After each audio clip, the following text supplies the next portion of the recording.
Located in the heart of pecan country, this man doesn't only focus on the usual crops. With just himself and a handful of workers, he looks to preserve the history and traditions of the area. Pecans have played a major role in his farming life. Starting from a young age on his grandfather's land, he looks to continue the legacy. Meet Frank Brooks. My name's Frank Brooks. I'm from Bateman, Georgia, and I grow peanuts, cotton, corn, pecans. I've got a cousin that he's my partner, but he's a veterinarian. He doesn't really have much to do with day-to-day operations, so he's got his own business. So it's primarily just me and hired help.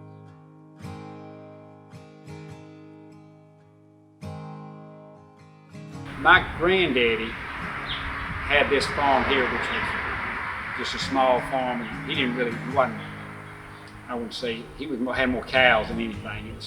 We had a few watermelons, and I would work here in the summers and after school, and that's what I wanted to do. So when I got out of school, I just started farming. I've been farming since 1981.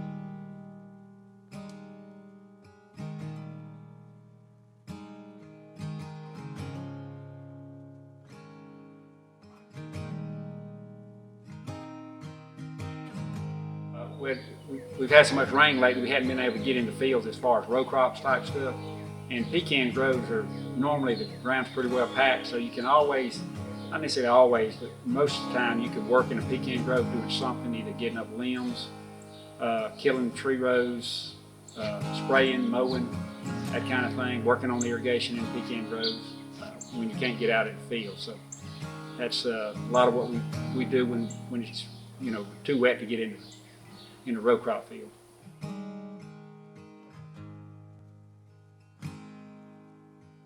I guess you would call that an air blast sprayer. We call them pecan sprayer, but they're orchard type sprayers. You can spray any kind of orchard type tree with them. But being that pecan trees are probably the tallest orchard type tree that you would ever encounter, you have to, those sprayers take a lot more horsepower to push that spray to the top of the trees, because some of the trees are 60, 80 feet tall, so it takes a lot of horsepower to get it pushed that far, up, and it's just you got like a airplane propeller blade pushing that spray up there, so trying to get the best coverage you can.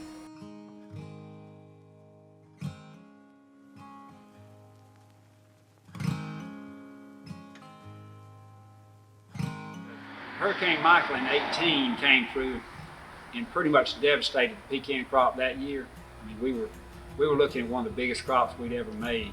I mean, everybody around here had a big crop, and it came through at about the worst time probably it could have come through. We were just fixing to get started harvesting, and we blew a pile of trees over, tore up a lot of trees, broke limbs, and anyway, it was just a mess trying to get them up. And then after the hurricane came through, it kept raining, so the nuts started rotting, and a lot of people never even harvested anything. Some of them didn't. Up until that year, pecan business has been really good, and now we're trying to get everything replanted and putting in new irrigation on them.